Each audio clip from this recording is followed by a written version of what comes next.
what both of you are saying is something that I also try to bring to my recipe writing. I do a lot of co-authoring, and we'll get to that in a second because that's a whole other game. But when I'm writing recipes that are my recipes, I love incorporating humor and metaphor and all of these things, but often, when you first get a book deal, the publisher will send you their style guide, and they have this like very prescripted, strict formal language. So I'm wondering, this was not on our list of questions, but how do you navigate that? How do you, or is it just that?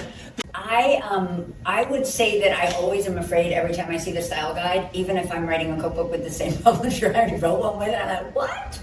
Like I've never seen it before. And I think this is, I hope there probably are publishers and editors in the house, but I tend to disregard it to some degree. I tend to hope that if you know how to write a recipe and you write it very clearly and you are kind of hitting their marks without doing it as prescriptively as they ask you to, you will probably be okay. And then also, I'm sure both of you maybe have had this, you end up fighting a little bit because the copy editor looks at your manuscript after you do after somebody looks through for content, they look through for the style guide kind of things. And I will fight with them about their ideas of what works or how I describe something at that point.